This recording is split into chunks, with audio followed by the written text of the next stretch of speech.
Thank you Jesus, thank you परम पिता परमेश्वर। हम आपका दिल से धन्यवाद आपके महान सामर्थ्य कामों के लिए और आपके उद्देश्यों के लिए, जिसके लिए प्रभु आपने अपने पुत्र को बलिदान किया, ताकि आपका उद्देश्य प्रत्येक मनुष्य जो उस पर विश्वास करे उसके जीवन में पूरा हो सके। आपकी सामर्थ्य के काम हमारे जीवन में पूर्ण हो और हमारे जीवन से वो महिमा प्रकट हो जो आपके द्वारा, आपकी योजना के अंतर्गत प्रकट होनी चाहिए, जो आपके वचन के अनुसार, ताकि आपका नाम सारी महिमा आपको मिले, क्योंकि आप महिमा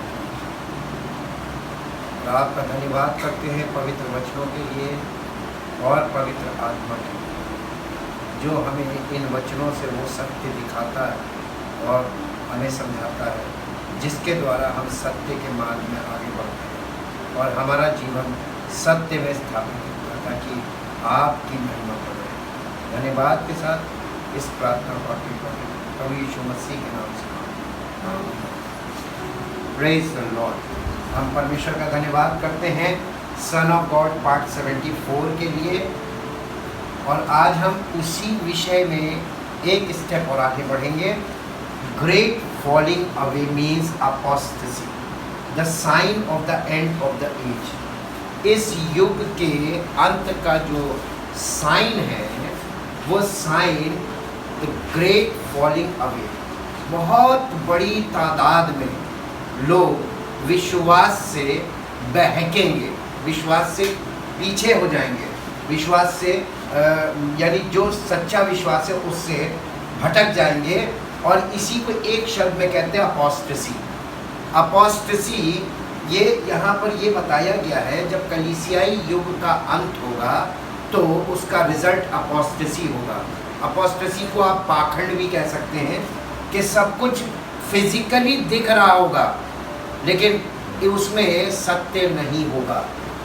इसको समझने के लिए जब आप हम लोग यानी मिस्ट्री ऑफ इनिक्विटी के बारे में सुन रहे हैं, वो अधर्म का रहस्य, उस रहस्य के प्रकट होने से पहले, उस रहस्य के खुलने से पहले ये होगा, ये चिन्ह होगा। और ये चिन्ह हम इसको देखेंगे दूसरा थिस्सलुनीकियों 2 अध्याय उसका 3 पद। इसी रीति से किसी रीति से किसी के धोखे में ना आना। इसका मतलब अंत के दिनों में रिलीजन के नाम पर सबसे बड़ा धोखा होगा, द डिसेप्शन। धोखे को आप लोग अभी नहीं समझ रहे हैं। आप लोग धोखे का मतलब नहीं, धोखा एक ऐसी चीज़ है जब आदमी खा जाता है उसके बाद उसको पता चलता है कि हमने धोखा खाया। पहले नहीं पता चलता, पहले सब कुछ उसको बिल्कुल फिट लगता है और वो धोखा होता है जी। क्योंकि वो दिन ना आएगा, क्योंकि वो दिन यानी मिस्ट्री ऑफ इनिक्विटी, अधर्म का रहस्य और पाप का पुरुष अर्थात विनाश का पुत्र, उसके प्रकट होने से पहले कुछ होगा। तो उसको प्रकट होने से पहले क्या होगा, इस पे हमको ध्यान देना। ठीक जैसे ये बताते हैं ना, बारिश से पहले बादल आता है, तो हम बादल देखते हैं और हमें समझ जाते हैं कि अब बारिश होने वाली है। तो हमको चिन्ह ज़रूर समझ में आना चाहिए। ये अंत के दिनों का चिन्ह है। यीशु मसीह ने मत्ती 24 अध्याय में 3 बार इसी बात को रिपीट किया था कि अंत के दिनों में झूठे शिक्षक, झूठे मसीह और भरमाने वाले ये बहुतायत में खड़े होंगे और बहुत ज़्यादा मात्रा में लोगों को भरमा देंगे। वो इसी की बात कर रहा था, ग्रेट फॉलिंग अवे, अपोस्टेसी की बात कर रहा था। वहाँ पे वो साधारण तरीके से उसने बोला, किसी की समझ में नहीं आ रहा। अब पौलुस के द्वारा पवित्र आत्मा उन्हीं बातों को कलीसिया को लिख के बता रहा है, किसी रीति से किसी के धोखे में ना आना, क्योंकि वो दिन ना आएगा। कौन सा? अधर्म का रहस्य और पाप का पुरुष अर्थात विनाश का पुत्र प्रकट हुआ, एंटी क्राइस्ट के रिवील होने से पहले वो दिन ना आएगा जब तक धर्म का त्याग ना हो, जब तक धर्म का त्याग ना हो ले, और वो पाप का पुरुष अर्थात विनाश का पुत्र प्रकट ना हो। जब तक वो एंटी क्राइस्ट यानी फॉल्स क्राइस्ट प्रकट नहीं होगा, उसके प्रकट होने से पहले एक काम होगा, ग्रेट फॉलिंग अवे होगा। हमको आप ये चिन्ह देखना आना चाहिए। हम लोग स्पिरिचुअल लाइफ में लक्षण देखते हैं और लक्षण देखकर हमें पता चल जाता है कि हम किस समय में हैं और इस समय में हमको कैसा जीवन व्यतीत करना चाहिए।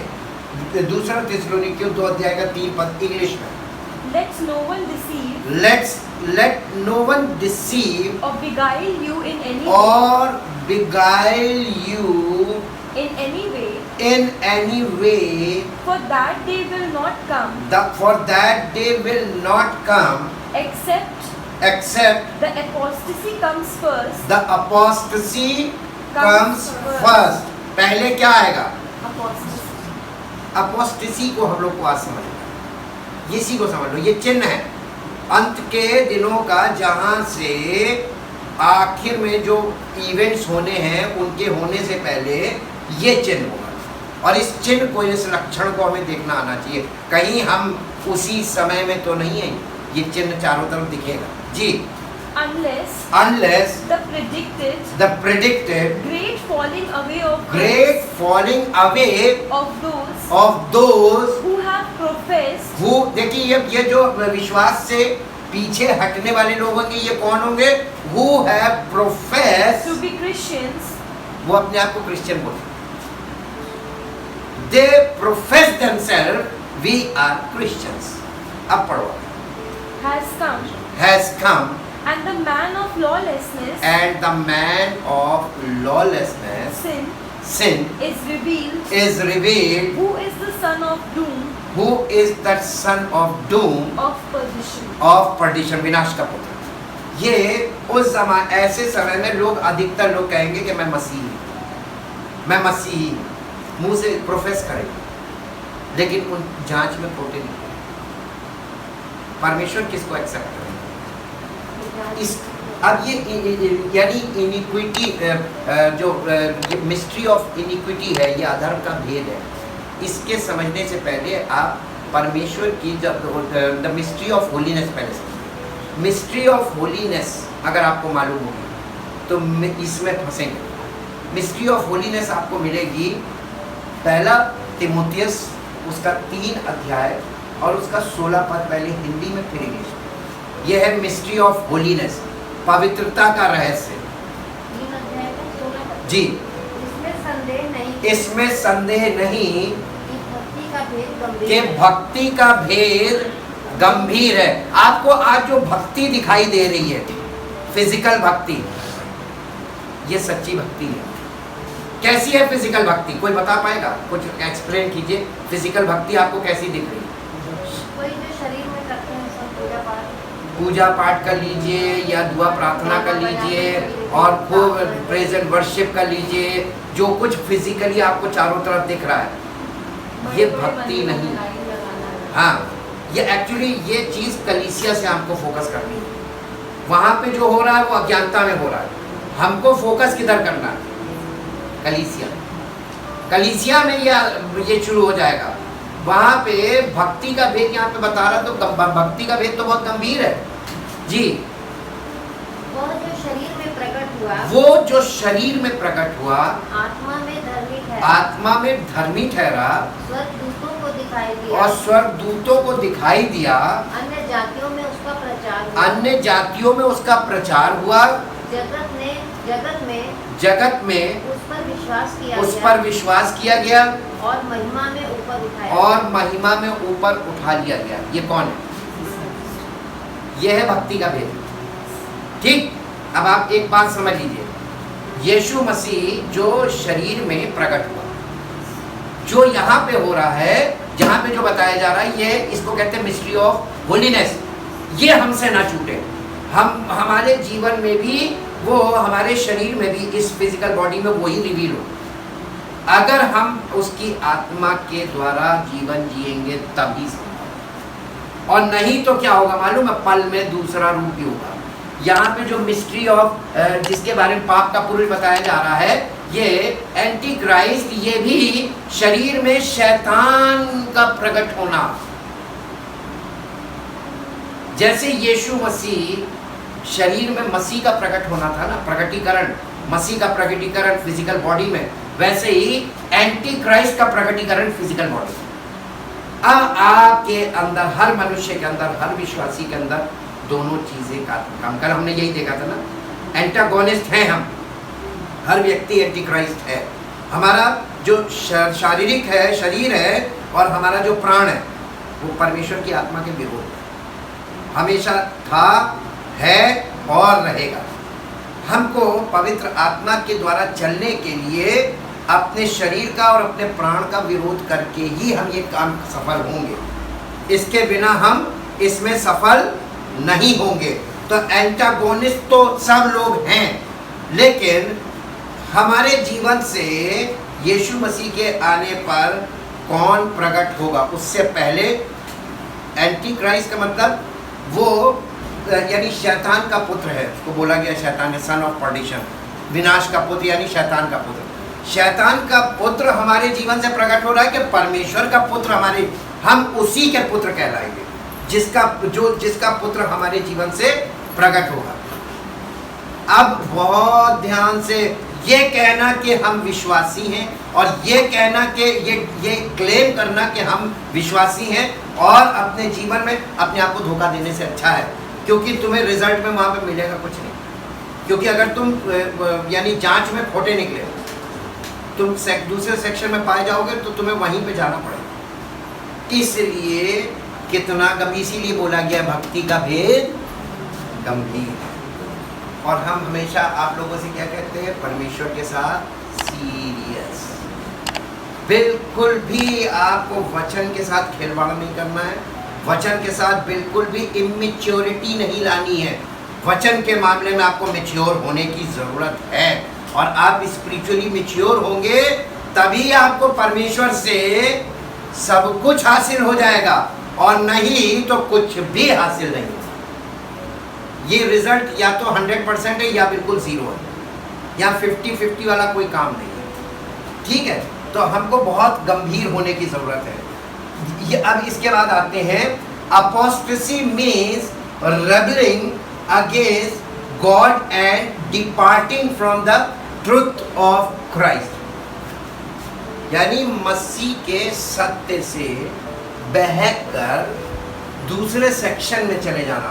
पहला यूहन्ना 3 अध्याय उसका 4 पद, जो कोई पाप करता है, जो कोई पाप करता है, वो व्यवस्था का विरोध करता है, जो कोई पाप करता है वो व्यवस्था का विरोध करता है, और पाप तो व्यवस्था का विरोध है। पाप तो व्यवस्था का विरोध है। English, For everyone who commits crime, practices sin is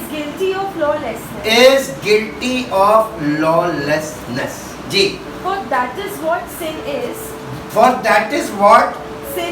sin is Lawlessness, the breaking, violation of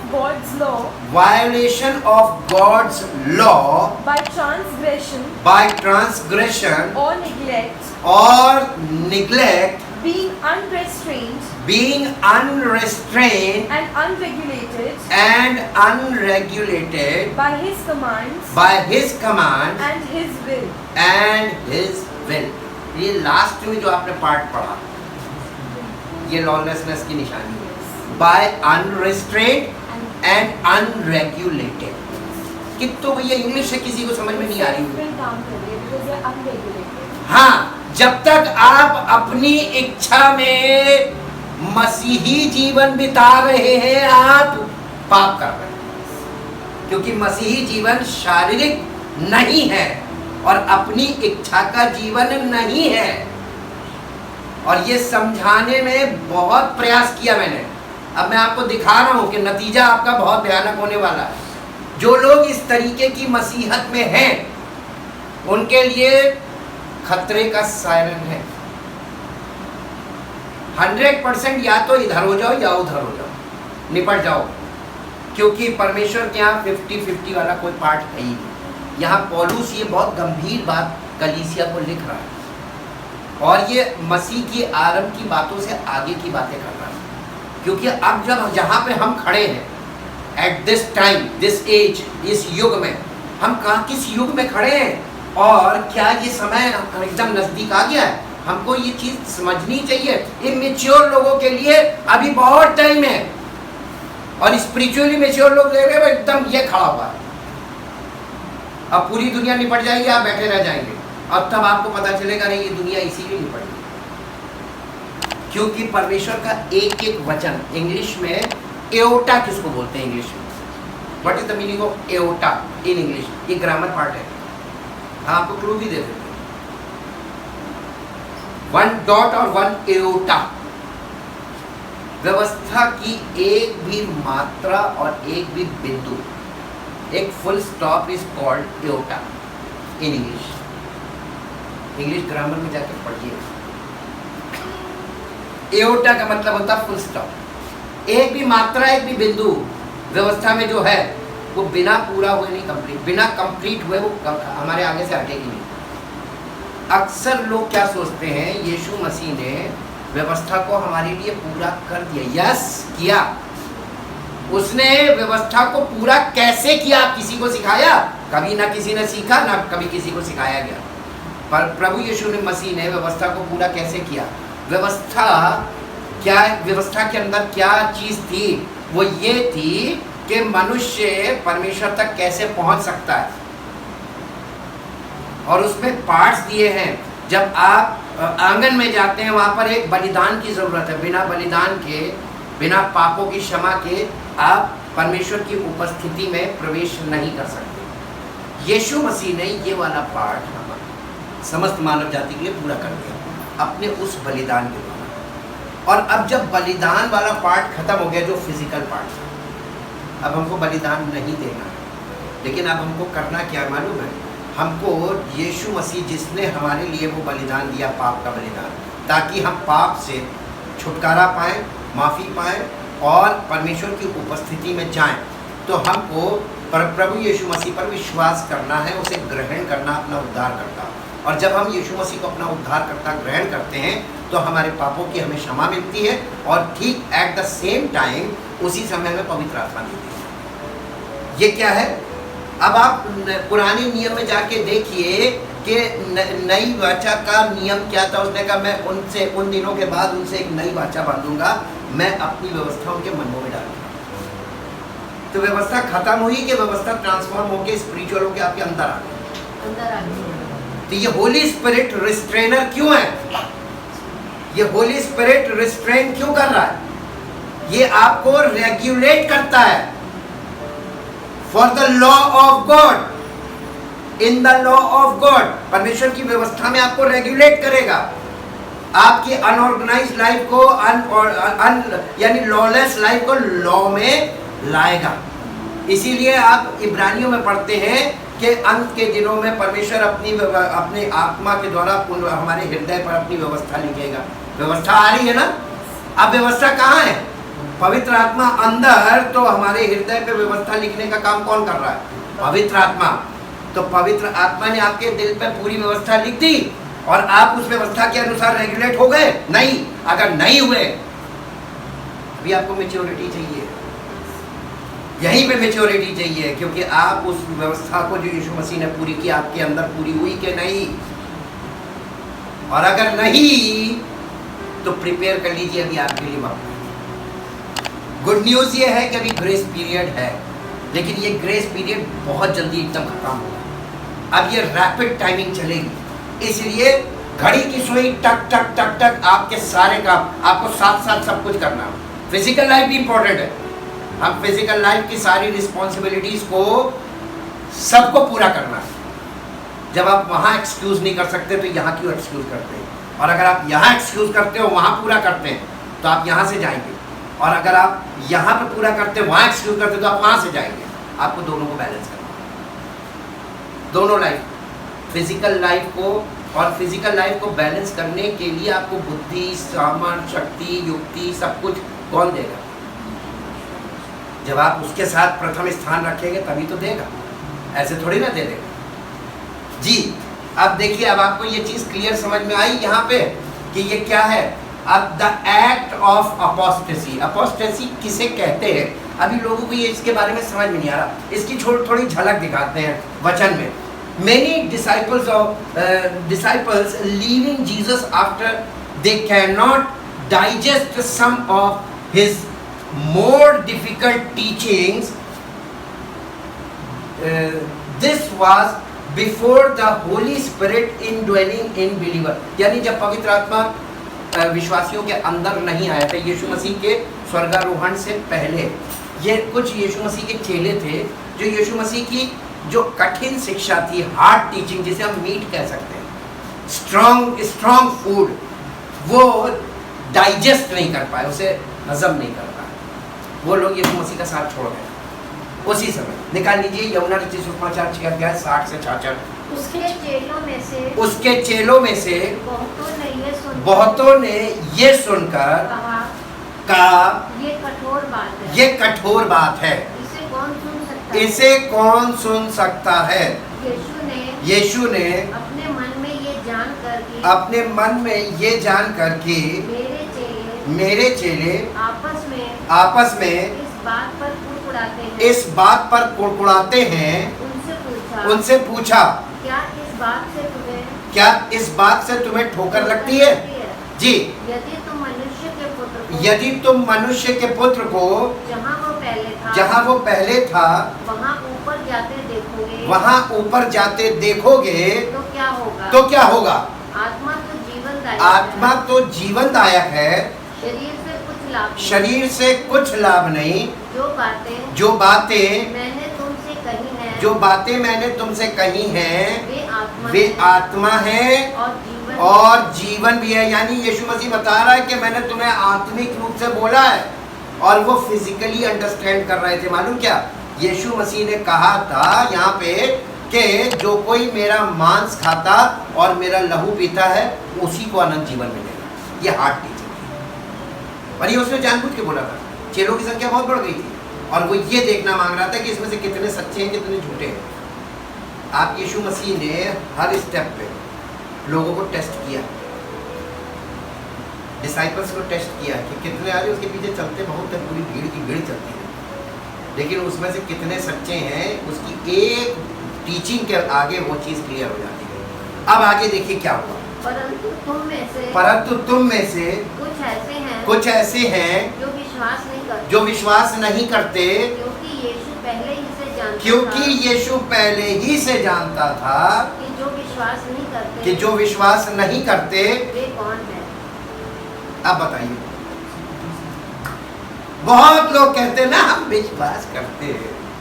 अरे तुम्हारा विश्वास तो परखा जाएगा और परखने वाला जानता है कि कौन करता है कौन नहीं। आपको उससे बहुत हार्ड लेसन मिलेगा अगर आप विश्वास नहीं करते। उसके सामने पाखंड और धोखा, ये दो चीज़ों से नफरत है उसे, परमेश्वर पिता को भी और पुत्र को भी, और उसके वचन में उसका नेचर लिखा हुआ है। इसलिए उसके साथ मक्कारी बिल्कुल नहीं तो झेलने के लिए तैयार हो। इसलिए हम बार बार लोगों को ये बताते हैं कि आपने अभी सच्चाई का कभी जीवन में सामना नहीं किया और अब आपका सामना हो रहा है, हल्के में न लें, झेल जाओगे और फिर बहुत लंबा झेलोगे, और उसमें कोई प्रार्थना और कोई व्यक्ति बीच में काम आएगा नहीं। जी, और कौन मुझे पकड़वाएगा? और यीशु मसीह जानता था कौन विश्वास करने वाले और कौन मुझे पकड़वाएगा। जी, और उसने कहा इसलिए मैंने तुमसे कहा था कि जब तक किसी को पिता की ओर से ये वरदान दिया ना जाए तब तक वो मेरे पास नहीं आ सकता। यीशु मसीह के पास कौन जा सकता है? किससे? परमेश्वर पिता से आपको वरदान मिलेगा। वो वरदान क्या है मालूम है? वो वरदान है बॉर्न अगेन। पिता अगर आपको बॉर्न अगेन ना करे, यानी आत्मिक रूप से जन्म ना दे, आप यीशु मसीह तक नहीं पहुंच सकते। अब आप उसकी भाषा सुन लीजिए, वहां पे जो उसने कहा था निकोदेमुस से, उसने कहा था जब तक कोई मनुष्य नए सिरे से ना जन्मे वो स्वर्ग का राज्य देख नहीं सकता। और हमने आपको मिस्ट्री बताई, kingdom of God is mystery. The kingdom of God is a person, his name is Jesus Christ. और जब तक आप नए सिरे से जन्म नहीं लेंगे आप उसे देख नहीं सकते, और जब तक आप उसे देख नहीं सकते तब तक आप उस पर विश्वास नहीं कर सकते। पहला पार्ट बहुत कठिन है, यहाँ पर बिल्कुल सच्चा व्यक्ति ही एंट्री पाएगा, इसीलिए नैरो वे बोला गया। ये सकरा मार्ग है। आपको कोशिश ये करनी चाहिए कि पिता का अनुग्रह आप पर हो, आप बॉर्न अगेन हो और आप उसको देखें और वहां पर प्रवेश पाएं। और प्रवेश पाने के बाद आपको प्रतिदिन वचन पर फोकस करने की जरूरत है। आपको कोई फिजिकल एक्ट नहीं करना है। जी आगे 66 था। हो गया। हाँ हो गया। English. But Jesus, knowing within himself that his disciples were complaining and protesting and grumbling about it, said to them, Is this a stumbling block and an offense to you? Does this upset and displease and shock and and scandalize you? What then will be your reaction if you should see the Son of Man ascending to the place where he was before? It is the Spirit who gives life. He is the life giver. The flesh conveys no benefit. Whatever. There is no profit in it. The word. यहाँ पे किस चीज को हटाया जा रहा है और किस चीज को लाया जा रहा है? फ्लैश को हटा के स्पिरिट को लाया जा रहा है। और आप मसीहत में देखिए वहां स्पिरिट हटा के फ्लैश को लाया जा रहा है। ये फॉलिंग अवे वाला पार्ट है। जी The words truths that I have been speaking to you are spirit and life. But still some of you fail to believe and trust and have faith. For Jesus knew from the first who did not believe and had no faith and who would betray him and be false to him. And he said, This is why I told you that no one can come to me unless it is granted to him, unless he is enabled to do so by my Father.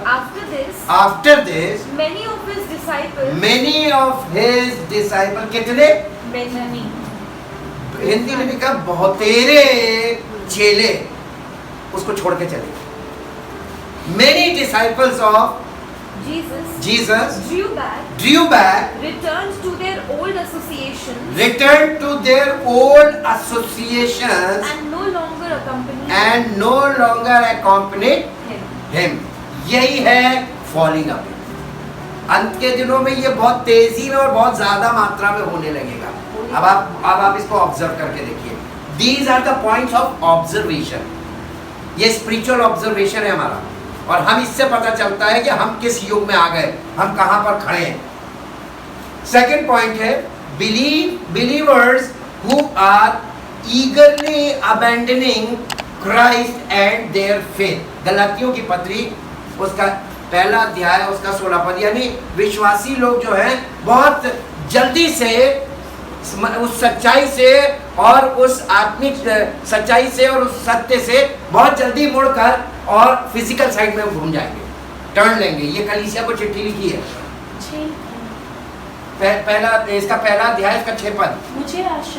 मुझे आश्चर्य होता है जिसने तुम्हें मसीह के अनुग्रह में बुलाया, उससे तुम इतनी जल्दी फिर कर और ही प्रकार के सुसमाचार की ओर झुकने लगे। हमारा झुकाव कौन किधर चला गया? ये कलीसिया की हालत है। गलातियों की कलीसिया को पौलुस हड़का रहा है, डांट रहा है। ये पवित्र आत्मा है जो पौलुस में से होकर काम कर रहा है। और ये प्रश्न खड़ा किया कि मुझे आश्चर्य होता है कि तुमने पवित्र आत्मा पाने के बाद, यानी उद्धार के बाद, और पवित्र आत्मा हमारे जीवन में आने के बाद ये वाला प्रॉब्लम। ये क्या प्रॉब्लम है? इंग्लिश में पढ़ो बेटा। I am surprised and astonished that you are so quickly, यानी इतनी जल्दी turning renegade and deserting him who invited and called you by the grace unmerited favor of Christ the Messiah, and that you are transferring your allegiance to a different even an opposition gospel. यानी इसका मतलब दो सुसमाचार है ना? एक spiritual true और एक फॉल्स चल रहा है। ये फॉल्स चल किसकी ओर से रहा? ये भी परमेश्वर की ओर से। वो यही तो देखना मांगता है कि उद्धार पाने के बाद तुम फिजिकल साइड जाओगे या स्पिरिचुअल साइड जाओगे। ये आपके लिए ट्रैप बनाया गया। परमेश्वर से ज्यादा बुद्धिमान तो कोई हो ही नहीं सकता। पूछिए क्यों? क्योंकि मनुष्य को परमेश्वर से ज्यादा कोई समझता नहीं। मनुष्य धोखा देने में सबसे आगे, सबसे बड़ा जो उसके पास टैलेंट है वो है धोखा देना। और ये किससे मिला? कौन है धोखा देने वाला? बाइबल के अनुसार सेटन, द नेचर ऑफ सेटन। और नेचर ऑफ सेटन हमारे अंदर बहुत तेजी से काम करता है। हम दुआ करके भी अपने आप को धोखा दे रहे, दुनिया के लोगों को धोखा दे रहे, परमेश्वर को नहीं दे सकते, है ना? क्योंकि जिसे हम दुआ कहते हैं परमेश्वर उसे कुछ नहीं समझता। आप जितने भी रिचुअल्स करते हैं, रिलीजियस एक्ट्स करते हैं फिजिकल बॉडी से, उसमें से एक भी काउंट नहीं है। दुख की बात है। सच्चे लोगों को ये समझ लेना चाहिए, वहां पर ये सब ड्रामेबाजी कुछ नहीं चलती। वहां पर दिल की सच्चाई जांची जाएगी, और अगर वहां पर तुम खोटे निकले तो उसके बाद तुम दूसरे सेक्शन के हो। इसलिए ये वाला पार्ट कितना इंपॉर्टेंट है। आपको यहाँ पर मालूम चल गया कि परमेश्वर ने उन कलीसियाओं को, जो पहली सदी की कलीसियाएं थी, उन पर यही वाले प्रश्न किए थे। और हम लोग में आज कितने होंगे? 100%। हम आपको पक्का बता रहे हैं, क्योंकि हमारे युग में सच्चाई का काम शुरू भी नहीं हुआ, सब फिजिकल चल रहा है जी। तीसरा पॉइंट है, many will away in the end time going after the teachings of demons। हमारे समय में खतरनाक क्या है? ये तीसरा पॉइंट हमारे समय में। पहली सदी की कलीसिया में मैंने आपको दिखा दिया। दूसरा पॉइंट पहली सदी, ये यीशु मसीह के टाइम में, जब यीशु मसीह जमीन पर था, इन हिज टाइम।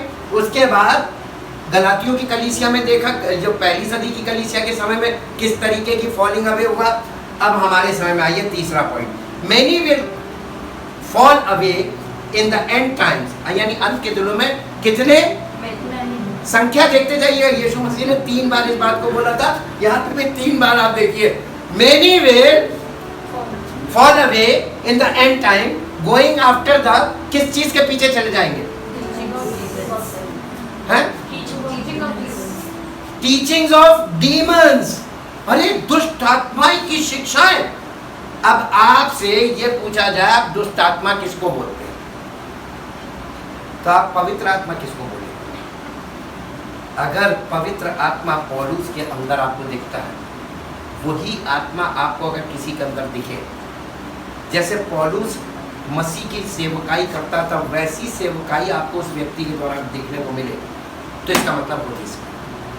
और अगर वही एग्जैक्ट चीज नहीं दिख रही है तो धोखा मत खाना, वो डीमन स्पिरिट है। ये काम कहां से करेगी? कलीसिया से। ये पुलपिट से काम होगा।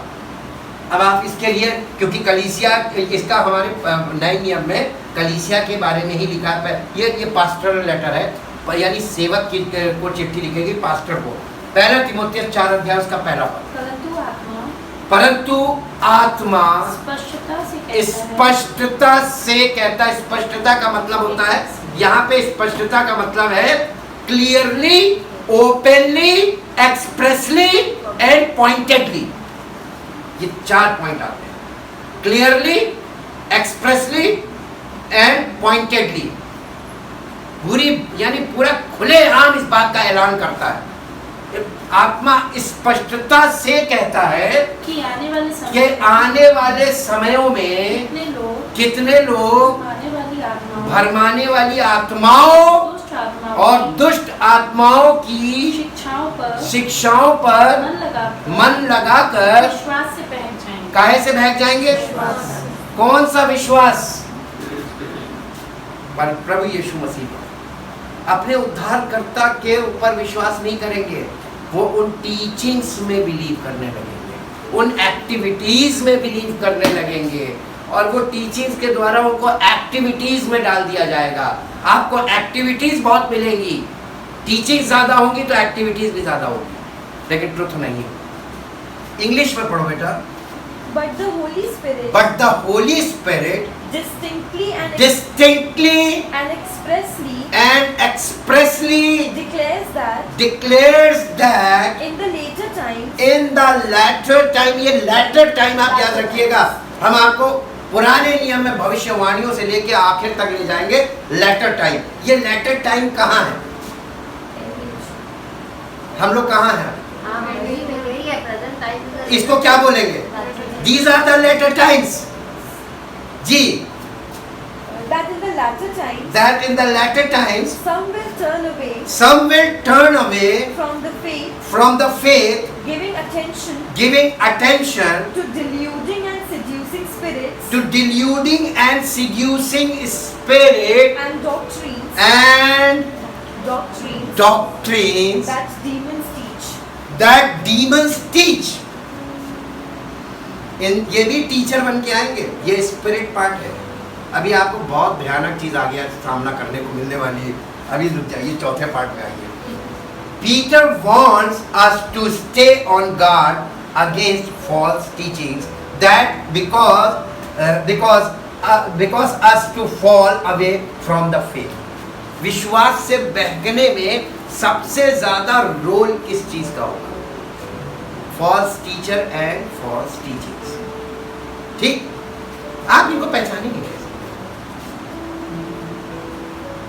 क्योंकि यही पुस्तक लेकर नहीं, इसी से प्रचार किया जाए। और आपको मालूम है, अभी हमने एक बात बोली थी आपको ग्रामर में। एक एवटा इम्पोर्टेंट है बाइबल का, इसकी ग्रामर बहुत इम्पोर्टेंट है। आप लोग फंसते कहाँ पे हैं ये भी हम आपको बता दें। आप ग्रामर में खेल करते हैं। एक बिंदी हटा दीजिए, मीनिंग बदल गया। एक कॉमा हटा दिया, मीनिंग बदल गया। और आपको टीचिंग दे दी, आप उस टीचिंग में फंसेंगे कि नहीं फंसेंगे? अब बताइए आप कितना केयरफुल है इसको स्टडी करने में। ग्रामर पार्ट आपका भी वीक है, और जिस दिन ग्रामर आपकी इसको पढ़ना नहीं है, जितना भी आप इसको देखिए, जितना आप इसको देखेंगे छप जाएगा, और छप जाएगा तो उसमें ग्रामर भी आ जाएगा। आप पढ़ेंगे तो सिर्फ लैंग्वेज मिलेगी, लेकिन इसको पढ़ने के साथ साथ इसको देखते रहिए, ध्यान से देखिए। हम वचन को पढ़ने से ज़्यादा उसको ध्यान से देखते हैं। पता नहीं क्यों एक मेरी आदत हो गई, मैं बहुत देर तक एक पद को जहाँ पे हमें फोकस करते हैं वहाँ पर बहुत देर तक टिक जाते हैं, उसके एक उसके मार्क को देखते हैं, एक एओर्टा, क्योंकि वहीं पर सारे भेद छिपे होते हैं, वहीं पे खेल है। फॉल्स टीचिंग में कुछ नहीं है। एक कॉमा हटा दिए, फॉल्स टीचिंग। जी, दूसरा पत्रस 3:17 पर। इसलिए हे प्रियो, तुम लोग पहले ही से इन बातों को जानकर, पहले ही से, जब आपका नया जन्म हो उसके बाद आप इसी में डूब जाइए। पहले ही से इन बातों को जानकर चौकस रहो, ताकि अधर्मियों के भ्रम में फंसकर, अधर्म का भेद प्रकट होगा। आप में से किसका भेद प्रकट होगा ये प्रभु जाने और आप जाने। ठीक, ये पर्सनल है, या हम किसी का जज नहीं कर सकते। हम अपने आप को अलर्ट रख सकते हैं, क्योंकि इसके लिए कोई दूसरा रास्ता बताया ही नहीं है। किसी व्यक्ति पे भरोसा करने से अच्छा है परमेश्वर की आत्मा पे भरोसा करो और रिटर्न करो। ये जेन्युइन चीज है। ठीक जी। ताकि अधर्मियों के भ्रम में फंसकर अपनी स्थिरता को कहीं हाथ से खो ना दो। आप अभी तो स्थिर हैं, आगे आप कब तक स्थिर रहेंगे? आप स्थिरता को बनाए रखेंगे या स्थिरता को खो देंगे? ये चैलेंज है आपके आगे। We have a great challenge in our life. सबके जीवन में चैलेंज है। कोई ये सोचता कि उसके जीवन में चैलेंज नहीं है तो आप गए। चैलेंज तो है और बहुत तगड़ा चैलेंज है और स्पिरिचुअल चैलेंज है। जी English. Let me warn you therefore, beloved, that knowing these things beforehand, you should be on your guard, lest you be carried away by the error of lawless. Carried away का मतलब क्या होता है? लेके चलना, आपको कौन कैरी कर लेगा? अरे स्पिरिट है। आप स्पिरिट के मामले में धोखा खा जाएंगे। ये कैरीड अवे ये भी होते हैं, मोहित हो जाना। कैरीड अवे का मतलब वो आपको यहाँ से यहाँ कर देगा 1 सेकंड के अंदर, टीचिंग से ही। शैतान ने हवा को फल खिलाया था कि हवा ने फल खाया था? कब खाया था? पहले तो ध्यान से उसकी टीचिंग सुनी थी और फिर उसका माइंड प्रिपेयर हो गया, उसका नजरिया बदल गया। इससे पहले भी उसने फल देखा होगा, लेकिन उसने शैतान की बातों पर जब विश्वास करा और उसके बाद उस पेड़ पे उस फल को देखा, तो वहां पे पढ़िएगा लिखा है उसने फल को देखा कि वो मनमोहक है, चाहने योग्य, खाने योग्य है, और फिर उसने तोड़ा और खाया। अनाज्ञाकारिता तो वही हो गई थी जब उसने उसकी टीचिंग सुनी और बिलीव करी। तो टीचिंग का पार्ट देखिए कितनी पावरफुल होती है टीचिंग। अब आपको समझ में आया? जब वहां जाएंगे तब आपको समझ में आएगा कि कैसे 2 मिनट में पूरी दुनिया को उसने, यानी पहले परिवार को, फर्स्ट पेरेंट्स को उसने ऐसी दशा में पहुंचा दिया कि आज हम सब उसी का पार्ट बन गए, पूरी दुनिया। तो आप क्या सोचते हैं उसको कि बहुत कमजोर चीज है, और परमेश्वर उससे कैसे निपट रहा है? और परमेश्वर के बच्चे बनने का मतलब क्या होता है? आप भी चैलेंज में आते हैं, आप भी चैलेंज में आएंगे, और आप चैलेंज नहीं फेस करेंगे तो परमेश्वर के बच्चे नहीं। इसी तरह से वो फल जब मनमोहक लगा तो फॉल्स टीचिंग भी जी आप उससे आकर्षित होंगे, क्योंकि अपने मतलब की बात, वो फिजिकल चीजें होती है, उसमें फिजिकल बातें होती है। जी हाँ, कहाँ थे? Lest you be carried away. Lest you be carried away by the error of lawless. By the error of lawless. Error of lawless. And wicked persons. And wicked persons. अब देखिए ये कौन आ गया? डीमंस की बात की जा रही थी। ये डीमंस किसके थ्रू काम करेंगे? पर्सन्स के थ्रू काम करेंगे। विकेड पर्सन्स, ये जो फॉल्स टीचिंग वाले पर्सन्स हैं, दे आर, उनके द्वारा जो स्पिरिट काम कर रही है वो डीमन स्पिरिट्स हैं। सीड्यूसिंग ये वाले काम वो करेंगे, बहुत ज़्यादा फुसलाना, आपको फंसा लेना, आपको मोहित कर लेना, आपको आपके माइंड को मेस्मराइज कर लेना, इस तरीके से, और आप लोग उनके मुरीद हो जाएंगे। इतना तो यीशु मसीह के मुरीद आपको नहीं मिलेगा कोई, जितने इनके मुरीद मिलेंगे। जी। And fall from your own presence, firm condition, your own steadfastness of mind,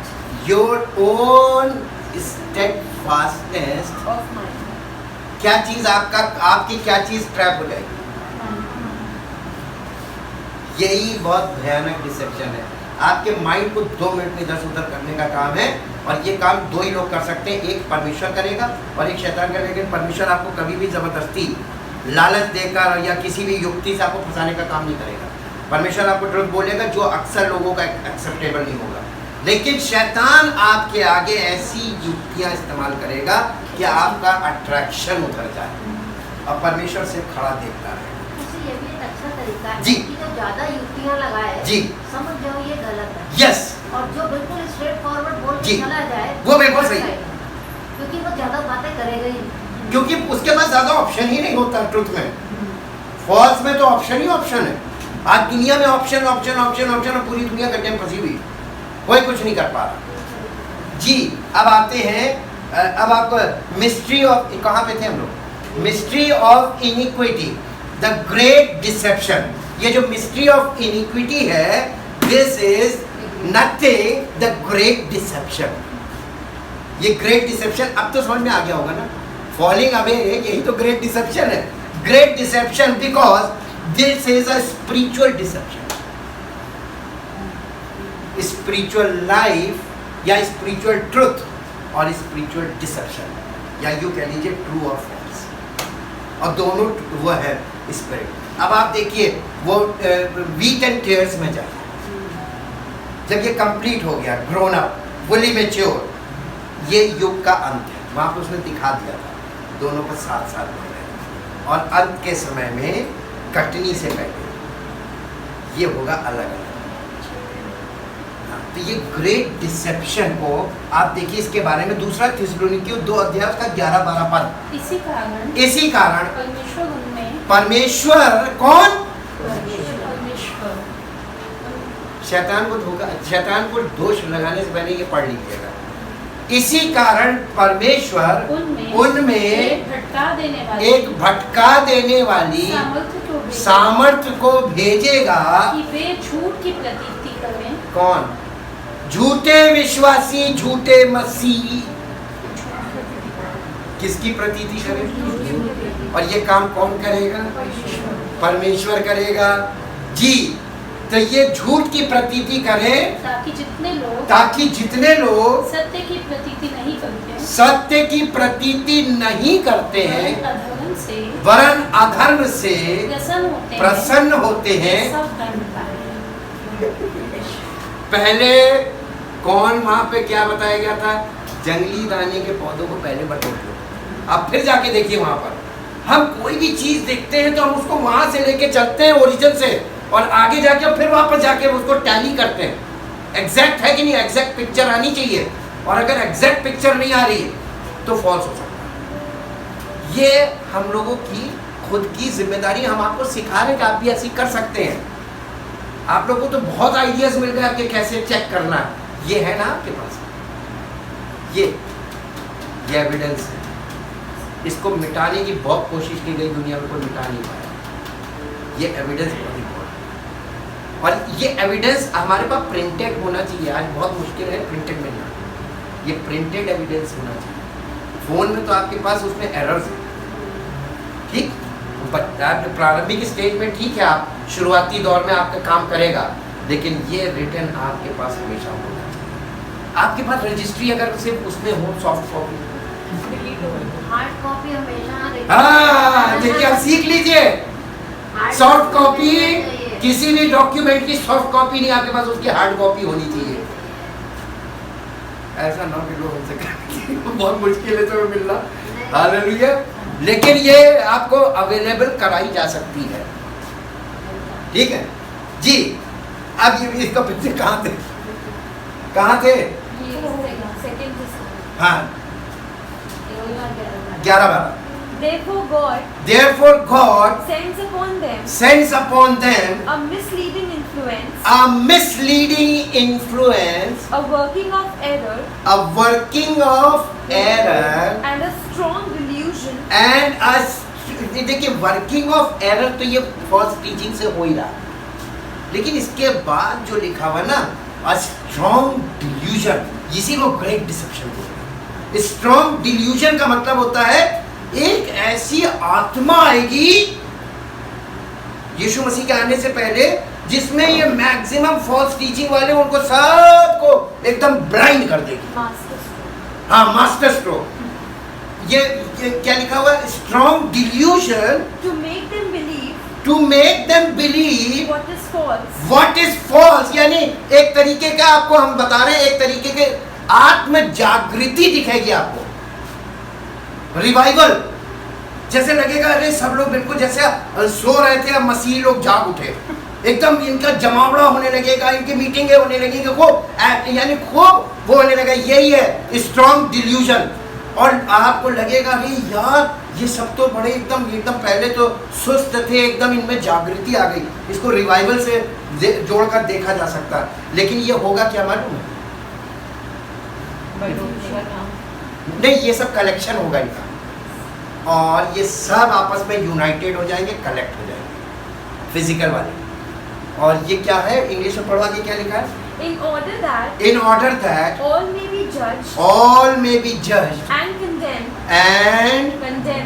condemned who did not believe in, who refused to adhere to, trust in and rely on the truth, but instead took pleasure in unrighteousness. एक बेदारी सी दिखेगी। ये जब होगा ना falling away, इसका and कैसे होगा? एक बेदारी दिखेगी, बहुत बड़ा रिवाइवल, और उस रिवाइवल में परमेश्वर जांचेगा, और उसमें जितने लोग फिजिकल एक्ट्स में अनराइचियसनेस इनमें बिलीव करते होंगे उनको सबको मिलेगी, साथ समेट देंगे। ये 11-12 हो गया। अब इसके बाद last point, mystery of inequity in the form of religion. ये जो मिस्ट्री ऑफ इनिक्विटी है ये ऑलवेज आपके सामने जब प्रकट होगी in the form of religion. इसीलिए हम शुरू से क्या बोलते हैं, स्पिरिचुअल और रिलीजन का। ज्यादातर आपको क्या देखता है? रिलीजन। अब देखिए ये रिलीजन में इसका फॉर्म रिलीजन का होगा, ठीक। अधर्म का भेद रिलीजन के रूप में प्रकट होगा जब भी होगा, in the form of religion. और Satan's religious system that began with Cain and will climax with the Antichrist of whom Cain was a type. ये कैन कौन है? आदम का पहला बेटा, फर्स्ट सन ऑफ एडम। ये है काइन। काइन जो है वो एंटी क्राइस्ट का, अगर आप एंटी क्राइस्ट देखना मानते हैं काइन को जाके देखिए, और आपको काइन क्या दिखेगा मालूम है? परमेश्वर को भेंट चढ़ाता दिखेगा। 4 अध्याय जाइए, उत्पत्ति के 4 अध्याय में, वहां पर वो परमेश्वर को भेंट चढ़ा रहा। काइन भी भेंट चढ़ा रहा, उसका छोटा भाई हाबिल भी भेंट चढ़ा रहा। लेकिन काइन वहां पे रिप्रेजेंट किसको कर रहा था? Anti Christ. काइन ने क्या किया था? अपने भाई का मर्डर, और मर्डर करने के बाद परमेश्वर ने जब उससे पूछा तुम्हारा भाई का, तो कहता मैं अपने भाई का रखवाला हूँ क्या? ये रिबेलियन, इसी को बोलते हैं रिबेल करना, परमेश्वर के साथ बलवा कर दिया और भागा। He is the type of anti Christ. यही समझ लीजिए, ये इसी का रूप प्रकट होगा। इसका आपको मिलेगा प्रकाशित वाक्य 17 अध्याय का 5 पद। उसके माथे पर ये नाम लिखा था, भेद। बड़ा बेबीलोन, पृथ्वी की वेश्याओं और घृणित वस्तुओं की माता। English. And on her forehead there was inscribed a name of mystery with a secret symbolic meaning, Babylon the Great, the mother of prostitutes, idolatresses, and of the filth, and atrocities, and abominations of the earth. पृथ्वी की घृणित वस्तुओं की माता। ये आपको प्रकाशित वाक्य में वहां पे दिख रहा है, ये पूरा यही भंडाफोड़ होगा। इसी को कहते हैं बेबीलोन का ये गिराया जाएगा, रिलीजन गिराया जी। ये रिलीजन खत्म हो जाएगा और पूरी दुनिया में लड़ाई की जड़ क्या है? Religion. Thank you Jesus, thank you Lord, thank you father. Mystery of God क्या है मालूम है? यीशु मसीह देह में प्रकट हुआ, आत्मा में धर्मी ठहरा, अन्य जातियों में उसका प्रचार हुआ, संसार ने उस पर विश्वास किया गया और महिमा में ऊपर उठाया गया। This is the mystery of holiness. ये हमारे अंदर बनी हुई है। Thank you Jesus, thank you परमपिता परमेश्वर, दिल से आपका धन्यवाद आपके महान प्रेम और उस अनुग्रह के लिए जिसके द्वारा आपने अपने पुत्र को बलिदान करके सब मानव जाति को पाप से छुटकारे के लिए जो निमंत्रण दिया, ताकि जो कोई उस पर विश्वास करे वो नाश ना हो परंतु अनंत जीवन का वारिस बने, परमेश्वर का पुत्र कहलाए और सब पुत्रों के बीच में परमेश्वर का इकलौता पुत्र पहलौठा बन जाए। आपकी योजनाएं आपकी योजनाएं हमारे हम सब के जीवन के द्वारा पूरी हो और आप ही की महिमा प्रकट हो और सारी महिमा इस प्रार्थना को आपके इकलौते प्रभु यीशु मसीह के नाम से आमीन। Praise the Lord.